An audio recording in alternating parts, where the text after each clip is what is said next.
Sometimes, silence is the only thing that remembers your name. The snow had fallen for 3 days without rest. It buried the world in a white stillness so deep that even the wind seemed tired of speaking. In the middle of that silence, a small figure walked, a boy, thin as the shadow of a candle flame, his breath vanishing into the frost like prayer smoke. Each step cracked softly beneath his worn boots. The horizon was nothing but endless gray and white, merging sky and earth into one frozen breath. His coat, once brown, was now pale and stiff from the snow that clung to him like ash. He had no destination, only direction, forward. His stomach ached from hunger, but he no longer felt pain. He felt emptiness instead, the kind that makes the world echo. He remembered his mother's voice faintly, humming a hymn in a language that now belonged to ghosts. Sometimes he whispered the words to himself, though he didn't know if they still meant anything. There were no birds. No tracks. No smoke from chimneys. Just silence, a silence so perfect it made him want to cry, though the tears would only freeze against his skin. If this story touches your heart, the narrator's voice would one day whisper, "Don't forget to subscribe and join the dream, 1,000 hearts listening to these stories." A distant sound made him stop. It was faint, almost imaginary, the echo of wood creaking, maybe a shutter moved by the wind. He turned, searching through the white fog. Nothing. Only the snow swirling in small circles, like lost spirits dancing. He pressed his hand to his chest where a small wooden cross hung from a string. It was cracked, the way wood splits when it's been too close to fire. He touched it not for comfort, but for memory, the last thing she gave him before the soldiers came. "Keep the light inside you," she had said, and then she was gone. He kept walking. The world whispered around him, a world of forgotten prayers. The clouds moved slowly across the pale sky, heavy and low. Each time the wind rose, it carried with it a faint smell, not of life, but of smoke and old wood, maybe a village not far away. He followed it. He didn't know why, perhaps because it was the first sign that something still existed beyond the snow. His small figure moved between the frozen birch trees, their white trunks rising like ghosts from the ground. The wind howled softly through their branches, whispering words only the lost could understand. And in that frozen silence, a single thought pulsed inside him, maybe somewhere, someone remembers me. The storm returned with a vengeance that night. The snow thickened until the world disappeared, swallowed by white. The boy could no longer tell where the road ended or where the fields began, only the endless rhythm of falling flakes filled the air like a slow, cold rain of ashes. Each gust of wind struck him like an open hand. His scarf, just a torn piece of cloth, froze stiff against his mouth. His fingers, red and raw, could no longer bend properly. He tried to breathe through his nose, but even the air burned with ice. The silence of the first day was gone. Now the world moaned, the wind roaring through the trees, the snow grinding underfoot, the sound of branches snapping in the cold. He felt as if the earth itself was shivering. He thought about stopping. Just for a moment. Just to rest. But he remembered his mother's words again, "Keep the light inside you." If he stopped, that light would go out. He stumbled forward, dragging his feet through the snow that reached up to his knees. His breath came in short bursts, each one a cloud that vanished too quickly. The sun, if it still existed, was nothing more than a pale blur above him. He had lost count of how long he'd been walking. Hours. Maybe days. Once, he thought he saw a figure far ahead, dark and human-shaped. His heart leapt, but when he blinked, it was gone. The snow had played another trick. Loneliness could do that. It made the mind see faces in the fog, voices in the wind. He fell once, then twice. The second time, he stayed down longer. The ground was softer than he expected, snow cushioning his body like a cold bed. He looked up at the sky and felt small, swallowed by gray. Snowflakes landed on his eyelashes, melting into small tears that weren't sadness, just warmth escaping. His body trembled. His lips whispered something he didn't understand, maybe a prayer, maybe just breath. "Please," he murmured, though there was no one to hear. Then, faintly, he saw movement among the trees. A shadow darting quickly between trunks, low, silent. He tensed. His hand clutched the wooden cross again. The shape came closer, cautious, curious. Two small eyes glowed amber through the storm. A dog. Thin, wild, trembling as he was. Its fur was matted with frost, its ribs showing. The boy and the creature stared at each other, both too weak to be afraid. For a long moment, the world stopped moving. Just the two of them, small lives in a great white emptiness. The boy reached into his coat and pulled out the last piece of bread he had. Hard as stone, frozen solid. He broke it in half and placed one piece in the snow between them. The dog hesitated, then crept closer, sniffing, eating slowly. The boy smiled for the first time in many days. It was small, trembling, but real. For the first time, he didn't feel completely alone. The wind howled again, but it no longer sounded angry, only tired. The snow fell softer, gentler, as if the world had paused to let two lost souls find each other. He looked at the dog and whispered, "We'll walk together now." The creature wagged its tail faintly, then lay beside him in the snow, sharing its warmth, what little it had. The night grew darker, but somewhere deep inside the storm, the boy's light, the one his mother had spoken of, flickered once more. That night, as the storm finally began to fade, the boy and the dog lay beneath the fallen roof of an old barn. Half of it was open to the wind, but the corner they found was dry enough to sleep in. The boy gathered pieces of straw and old cloth to make a bed, while the dog curled beside him, shivering less now. He listened to the sound of the snow falling, a slow, endless whisper, and thought of his mother again. The way her hands used to move when she kneaded dough, the faint smell of flour that clung to her skin, the sound of her humming in the evenings when light from a single candle danced across their small table. The memory came to him not as an image, but as warmth. A soft presence around his heart. It was the only fire that hadn't gone out. He closed his eyes. The barn creaked with the wind, the boards shifting like old bones. In his dream, he was back in their home, before the soldiers, before the running, before the snow. He sat at her feet while she sang. Her voice was low, like the voice of the earth. "The Lord is my light," she whispered, "and he will guide us through the dark." In the dream, she smiled at him, and he wanted to speak, to ask her to stay, but his lips would not move. A sound came from outside, loud and sharp, and she turned her head toward it. Her face changed. The warmth vanished.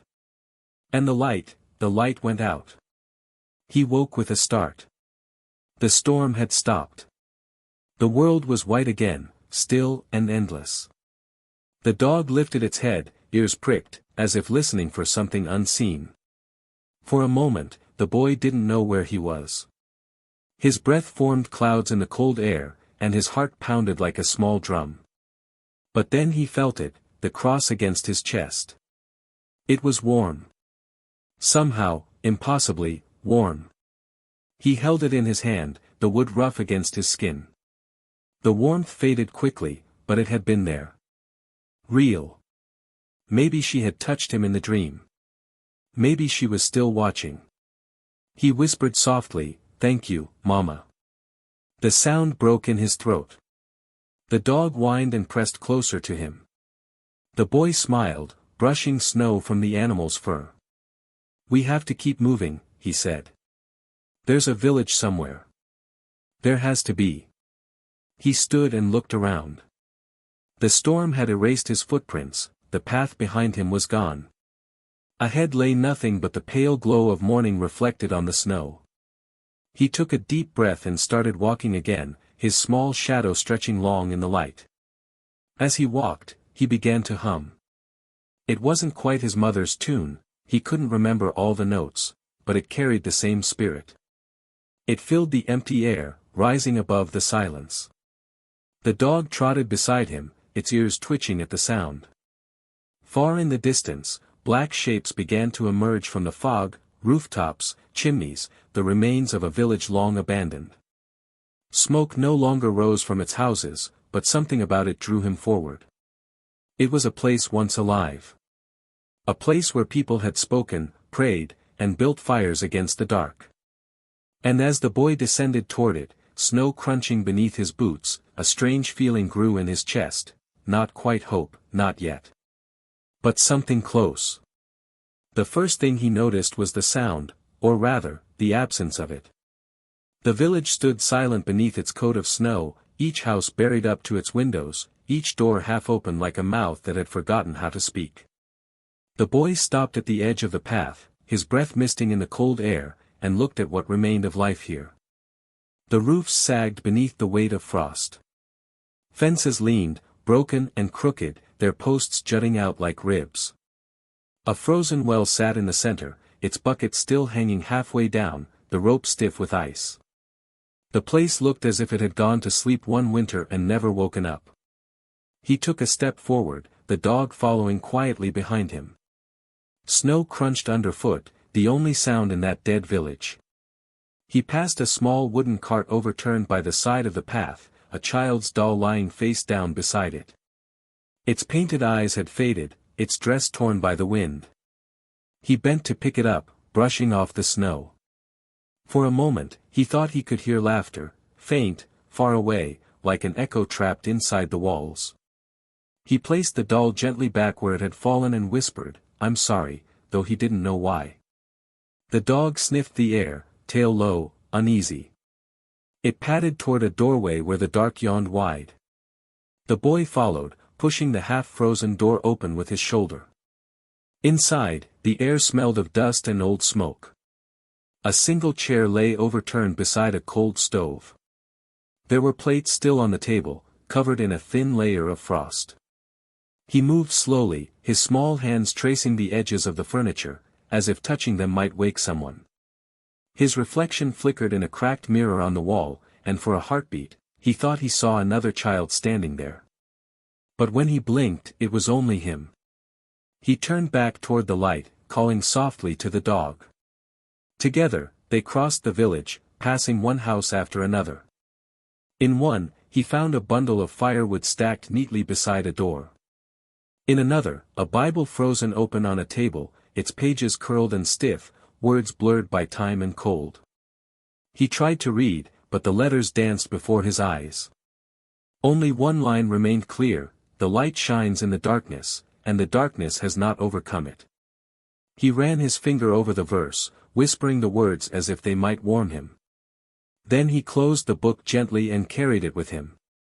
Outside, the sky had begun to darken again, not with storm, but with evening. The light faded slowly, turning the snow gray and blue. He felt the weight of it pressing down on him, the weight of all those empty houses, the ghosts that lived in the silence. He sat on a stone near the frozen well, the dog curling up at his feet. For a moment, he let himself feel tired. Truly tired. His small shoulders trembled beneath his coat. He was just a child, one child in a world that had forgotten to care. He closed his eyes and whispered, "Please, just one light. Just one." And as if the world had been listening all along, something flickered far beyond the edge of the village, faint, golden, trembling through the snow. A lantern. He blinked. It was gone. Then, it came again, moving slowly, swaying like a heartbeat in the distance. He rose to his feet, the dog beside him. His heart pounded so loud he could hear it in his ears. Maybe it was a trick of the wind. Maybe it was nothing. But he couldn't look away. He took one step toward it. Then another. The lantern waited, glowing like a promise at the edge of the white world. The lantern's glow faded into the storm, swallowed by white. The boy stopped, afraid that if he ran too fast, it might vanish entirely. The dog barked softly, a low sound that broke the silence like a question. The boy turned to it, his eyes wide, uncertain. "We'll go together," he whispered. The dog tilted its head as if it understood. They began to move again, slowly, carefully, through the drifts of snow that reached almost to the boy's knees. Each step left a small hollow in the frost, and behind them stretched a fragile trail, the only proof they existed at all. The wind had quieted. Now, there was only the soft rhythm of their steps and the dog's panting breath beside him. The animal walked close, brushing its fur against the boy's leg, seeking warmth, offering it in return. The boy felt the faint beat of life through its trembling body. It comforted him more than any fire could have. He thought again of his mother's words, "Keep the light inside you." It no longer felt like something he had to remember. It felt like something the world had decided to remind him of. They crossed the edge of the village, where the houses gave way to open fields buried beneath snow. The land stretched wide and silent, and the horizon glowed faintly with the reflection of the fading sun. The dog suddenly stopped, its ears pricking forward, nose to the wind. It let out a single sharp bark. The boy froze. Then he heard it too, faint, distant, the soft crack of wood against wood. He strained to listen. A sound like someone moving. Someone alive. The lantern flickered again, now closer than before. His heart began to race. "Come," he whispered, and the dog obeyed. Together, they followed the light through the storm. It swayed gently, like it was waiting for them, never too far, never too near. They reached a narrow bridge made of old planks, half buried in ice.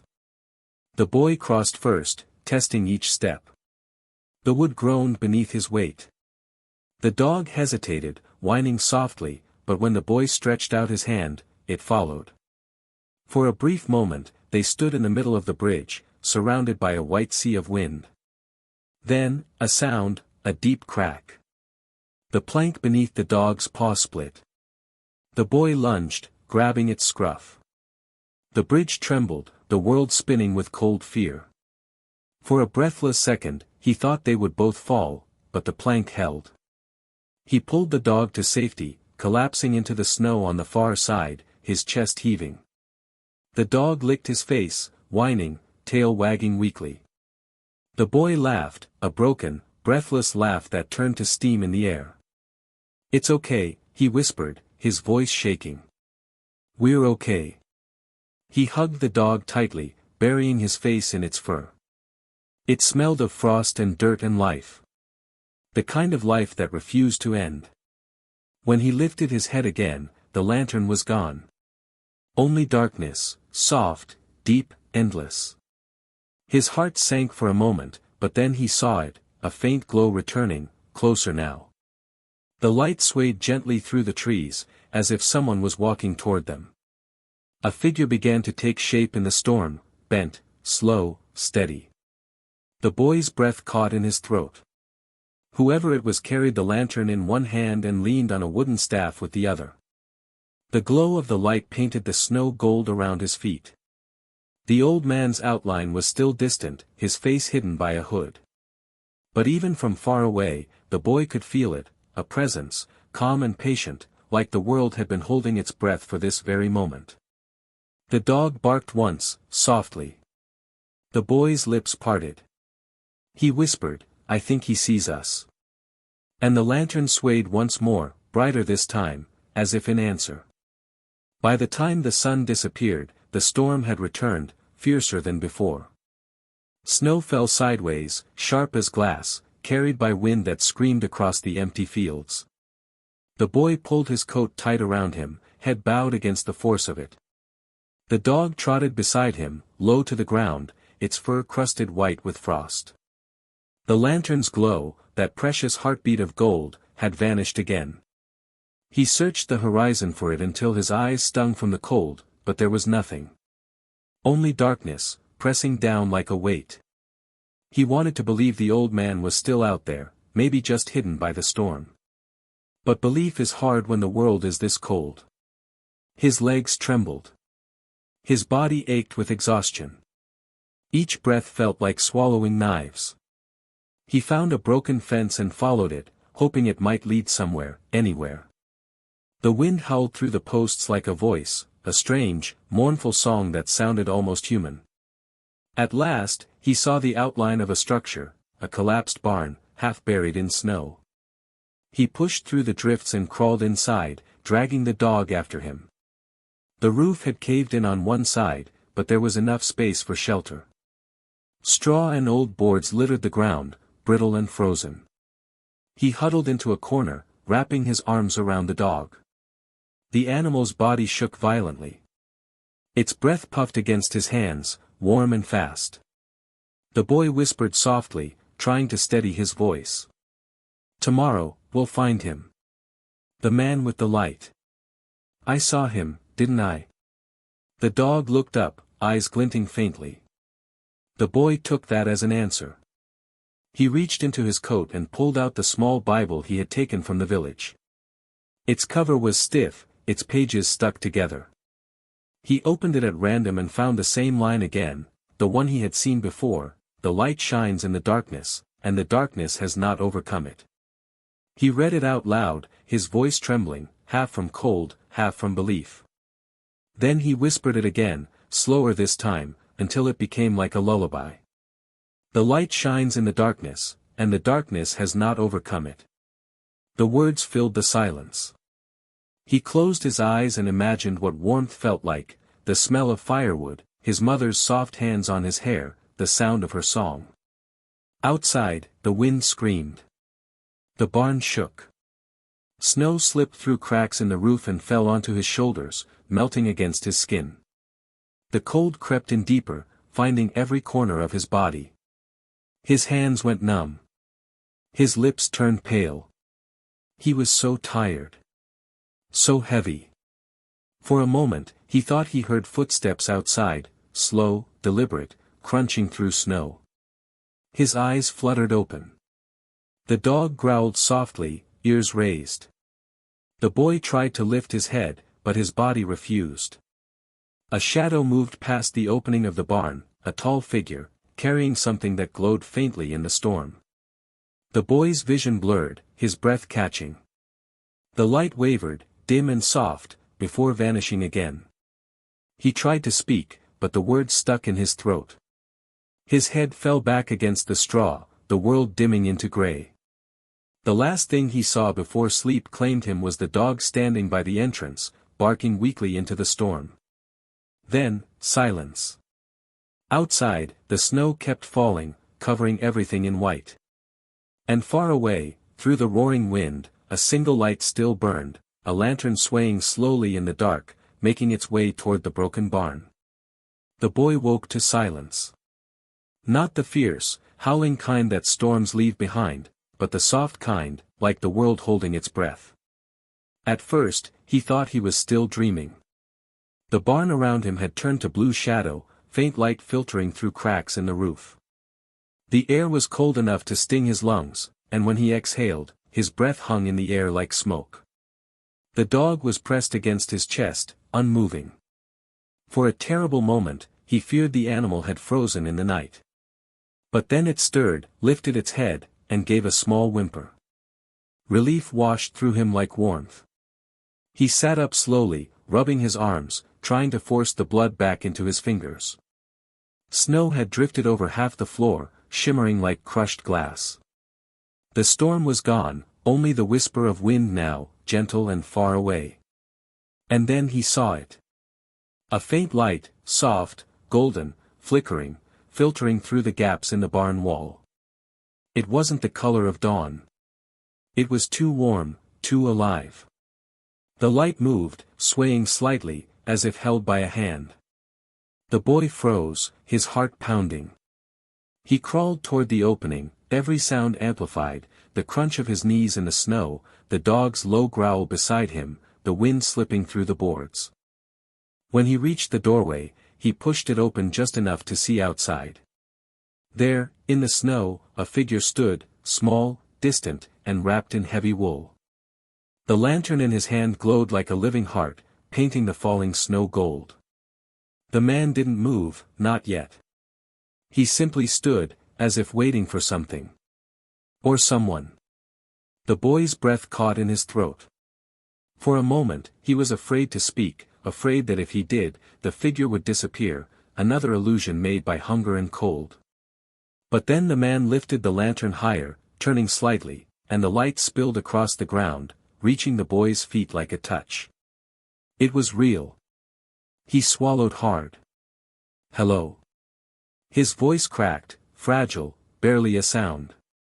The man didn't answer right away. Instead, he began to walk, slow, careful steps through the snow, the lantern swinging at his side. The glow grew brighter, warmer.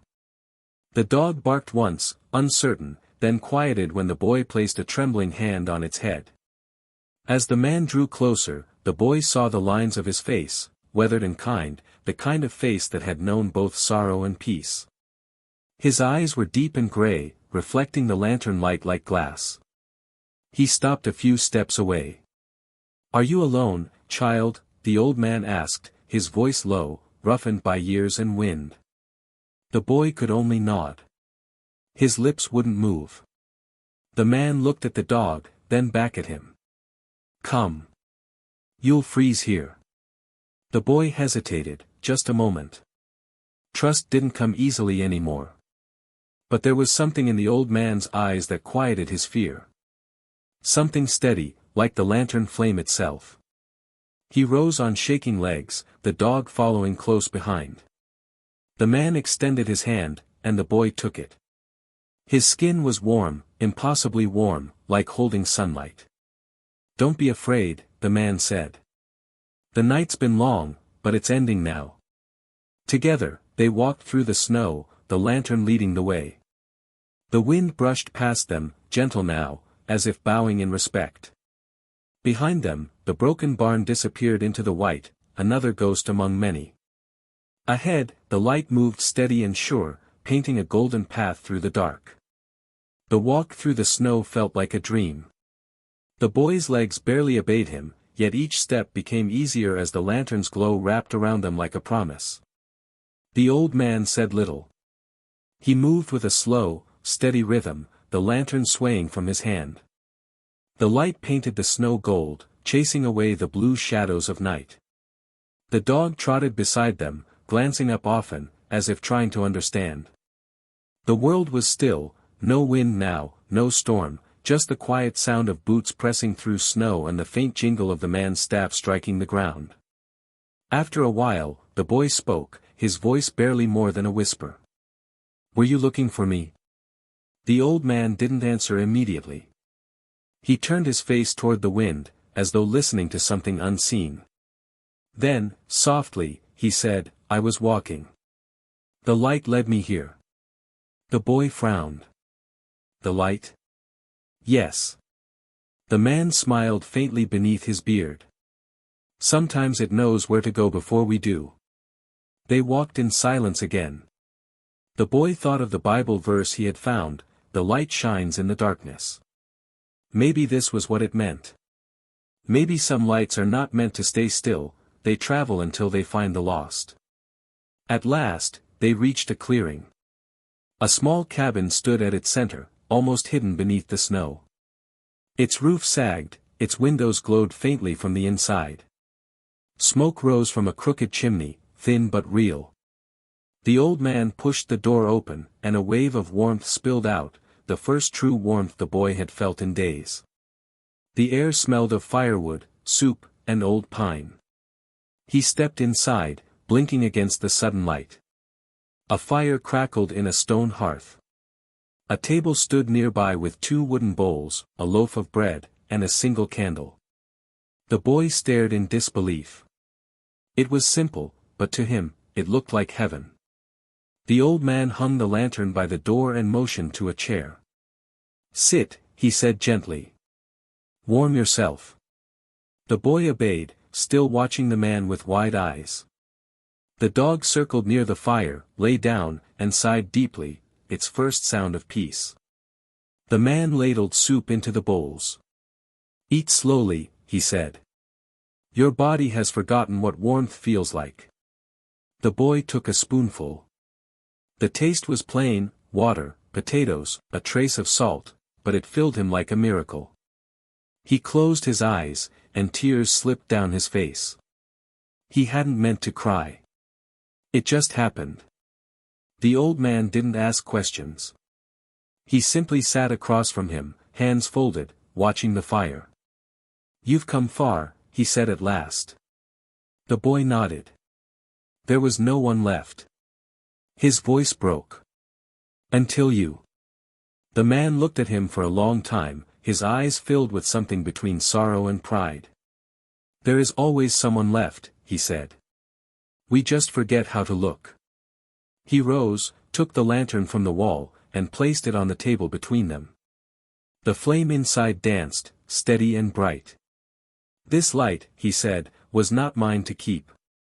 I only carry it for those who need to see." The boy stared at it, mesmerized. "Will it ever go out?"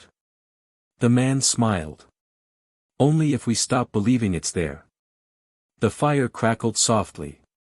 Outside, the snow fell again, but gently now, a quiet curtain closing around the world. The boy felt something he hadn't known in a long time: safety. The sound of the old man's voice, the glow of the lantern, the warmth of the dog sleeping at his feet, all of it wove together into a fragile piece. He wanted to ask the man who he was, where he came from, why he had come. But the words faded from his lips. Some questions didn't need answers. Some were answered simply by being asked.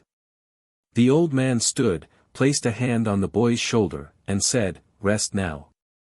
Tomorrow, you'll see the world differently." The boy nodded. The warmth, the light, the presence of kindness, it lulled him to sleep. His head fell against his arm, and his breathing slowed. The old man watched him for a moment, then turned toward the window, where snowflakes shimmered like tiny stars. He whispered something only the fire could hear. And outside, through the frozen forest, the lantern's light reflected faintly on the snow, as if guiding someone else, somewhere far away. When the boy awoke, it was to the sound of wood crackling in the hearth. For a moment, he didn't know where he was. The warmth pressed softly against his face, the smell of smoke and pine filling his lungs. Then, slowly, memory returned: the old man, the lantern, the soup, the safety. He sat up. The firelight painted golden shapes on the walls, shadows of the table, the chair, and the man who sat beside the window, mending a torn coat with thick, patient fingers. The lantern hung from a beam above them, glowing softly, even though morning light had begun to seep through the frosted panes. The dog stirred near the fire, stretching before settling again with a sigh. "Did you sleep?" the old man asked without turning. The boy nodded. "Yes, sir. I think I did."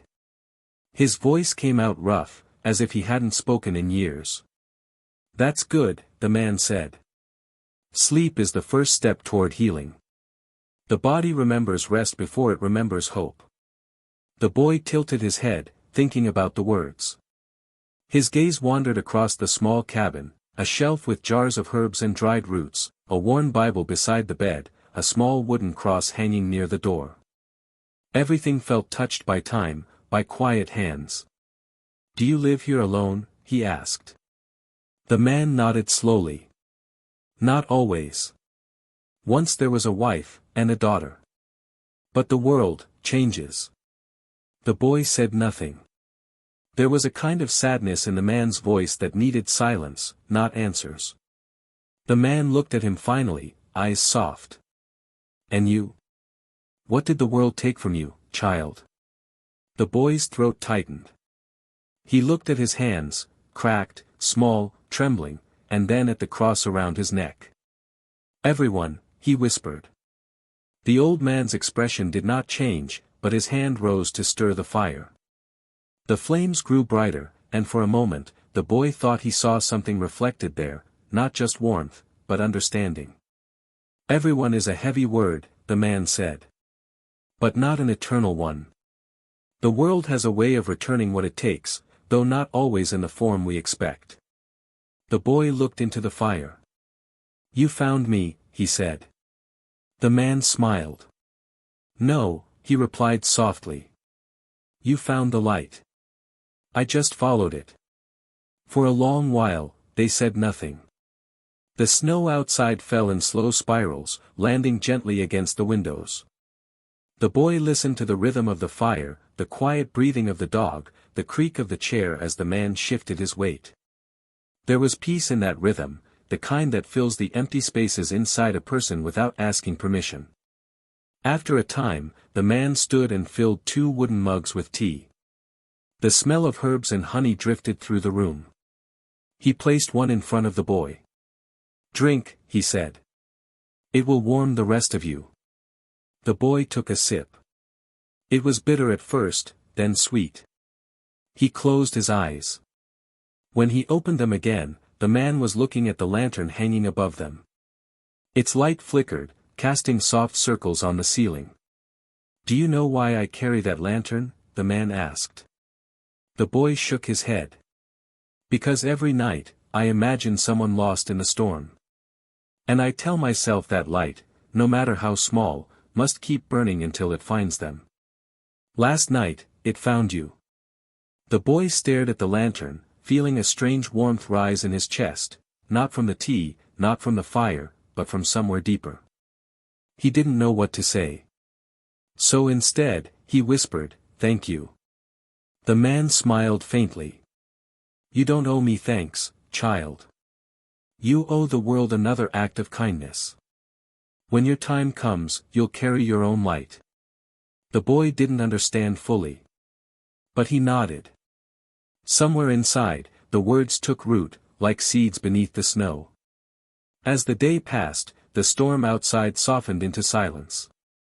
The cabin filled with quiet work, the man chopping wood, the boy feeding the dog, small sounds that belonged to life. And for the first time in a long while, the refugee child felt not like a wanderer, but like someone who had arrived. The storm returned that evening, but softly, a whisper, not a roar.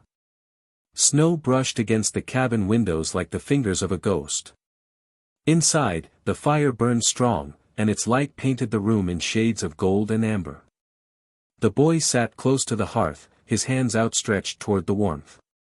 The dog slept beside him, its body rising and falling with each peaceful breath. The old man sat in his chair, pipe resting between his fingers, eyes fixed on the fire as if it held something he was trying to remember. His voice, when it came, was low and even, the kind of voice that fills a room without needing to be loud.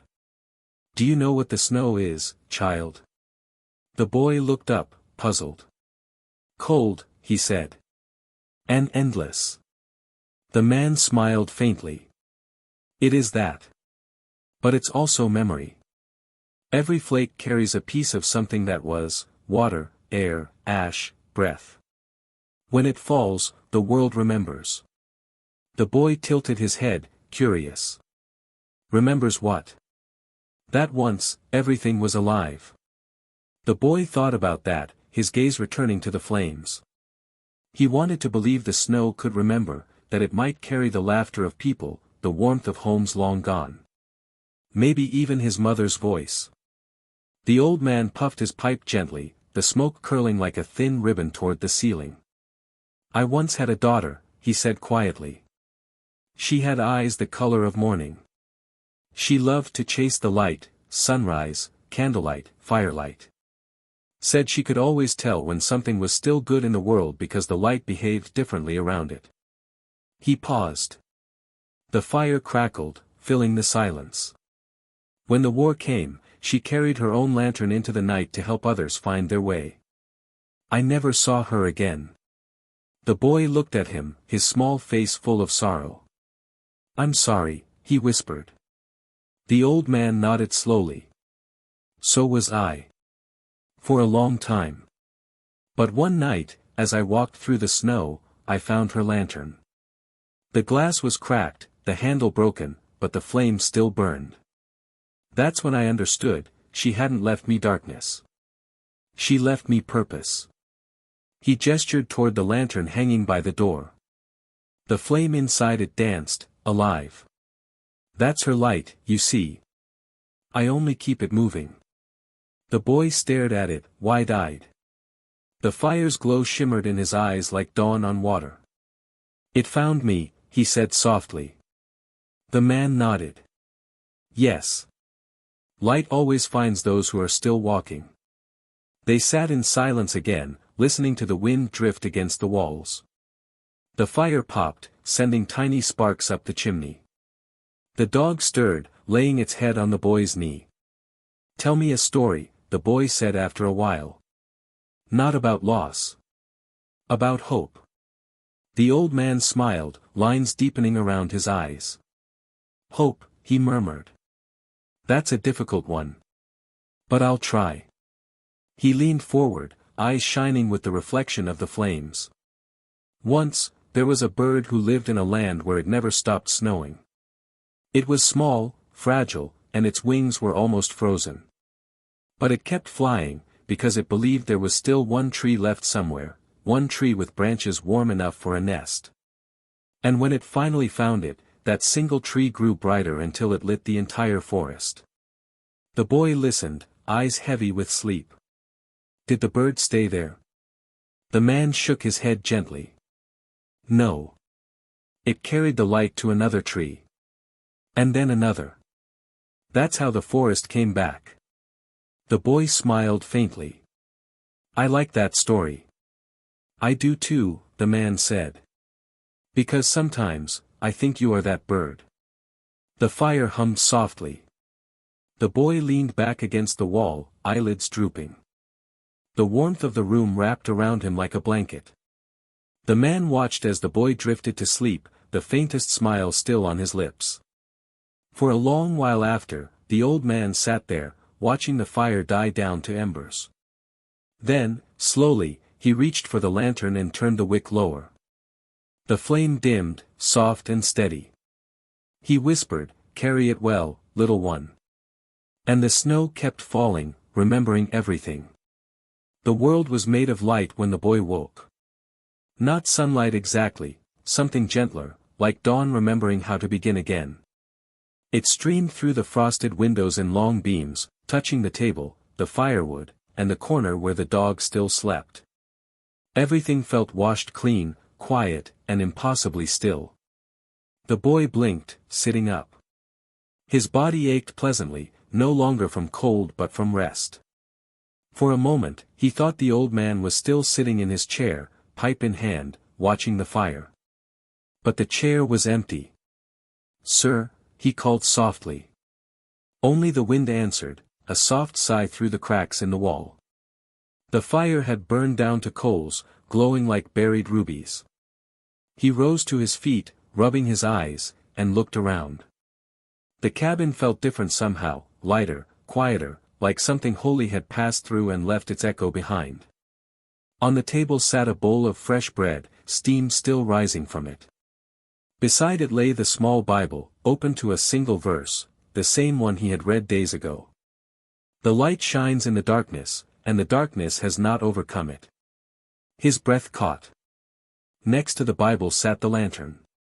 Its flame glowed faintly, steady and alive.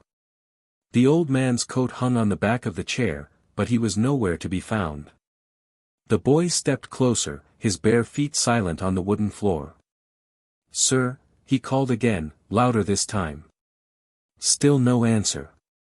He opened the door and peered outside. The snow had stopped. The world lay covered in gold and white, sunlight dancing across the drifts. There were no footprints, not his, not the man's. Only smooth, untouched snow stretching into the trees. He stood there for a long time, the cold air brushing his face, his heart caught between wonder and sorrow. The dog came to his side, pressing close, its fur glinting in the light. "He's gone," the boy whispered. "But, how?" The wind stirred gently, carrying with it a faint warmth, almost like breath. He turned his head, certain for a heartbeat that he heard a voice, not with his ears, but inside his chest. "Keep the light, child. The world still waits." He looked down at the lantern. Its glass shimmered, as if it had heard the words too. He reached out and touched it, the metal was warm beneath his fingers. The flame flickered, and in its reflection, he thought he saw a figure, the old man, smiling faintly, eyes kind. But when he blinked, the image was gone. Only the fire remained. The boy carried the lantern outside. The morning was bright, almost blinding after so many days of gray. He raised the lantern high, letting its glow merge with the sun. For the first time, he didn't feel small. He didn't feel forgotten. He felt chosen, as if the light itself had decided he was strong enough to carry it onward. The dog barked once, tail wagging. The sound echoed through the quiet valley. The boy laughed softly, his breath turning to gold in the cold air. He turned once more toward the cabin, the little house of warmth, the last trace of the man who had found him, and whispered, "Thank you." Then he began to walk. The snow crunched beneath his boots, bright and crisp. The lantern swung at his side, its light steady against the wind. Behind him, the cabin glowed faintly in the distance, and for a moment, as the clouds shifted, it looked as though another lantern burned inside, guiding someone else home. The snow stretched before him like a blank page. Each step he took left a small mark, his story written quietly upon the world. The lantern swung gently from his hand, its flame steady, golden, alive. The dog followed close behind, paws leaving twin prints beside his own. The sky was vast and pale, streaked with ribbons of morning light. The air no longer bit at his skin, it kissed it, cold, yes, but kind. The storm had spent itself. The silence that remained was no longer heavy, it was holy. He walked without hurry. There was nowhere he needed to reach, only somewhere he was meant to carry the light. The old man's words echoed softly in his heart, "When your time comes, you'll carry your own light." Now, he understood. It wasn't the lantern that warmed him. It was what it stood for, every act of kindness, every small flame that had survived the dark. His mother's songs. The stranger's mercy. The dog's quiet loyalty. Every bit of it burned inside him now, bright and unyielding. The wind rose, brushing through the trees. It sounded almost like voices, faint, distant, singing. The boy smiled. Maybe it was only the world remembering. Maybe it was the lost finding their way home. He passed through a forest of birches, their trunks white as bone, their branches glittering with frost. The lantern's glow cast moving shadows among them, and for a moment, it looked as if the trees were bowing as he walked. He paused once, turning to look behind him. The valley lay far below, the cabin just a small shape wrapped in sunlight. Smoke still curled from the chimney. He couldn't tell if the old man was truly gone or simply waiting for another lost soul to appear. Either way, he knew what he had to do. He looked at the dog. "We'll keep walking," he said softly. "We'll find others who need light." The animal wagged its tail, as if agreeing. So they walked. Through snow and silence. Through fields where the wind whispered, "Go on." The boy's heart beat steady with the rhythm of his steps. The lantern glowed through the cold, painting circles of warmth onto the white earth. After a while, clouds moved overhead, thick and slow, dimming the sun. The world turned gray again. The boy lifted the lantern higher, and the flame responded, burning brighter, defiant against the gloom. That was when he smiled. Not the small, tired smile of survival, but something new, something free. Because now he knew that light does not ask for permission to shine. It simply does. He walked until the horizon began to blur into blue. Until the day itself seemed to bend toward evening. Then he stopped, placed the lantern gently in the snow, and knelt beside it. The dog lay down beside him, pressing its head against his knee. The boy closed his eyes. The silence was deep, endless, peaceful. He whispered a prayer, not in words, but in feeling. A prayer for every lost soul still wandering. A prayer that they, too, might find their lantern in the storm. When he opened his eyes again, the light had changed. The lantern's glow had merged with the setting sun, golden and infinite, no longer separate. It felt as if the world itself was whispering back, "You are the light now." He rose, took one last look at the sky, and began walking again, his small figure growing distant, swallowed gently by the snow and the fading day. But wherever he went, the light went with him. If this story touched your heart, don't forget to subscribe and help us reach our dream, 1,000 hearts listening to these stories of faith and hope. Tell us in the comments where you're watching from, and may your light never go out.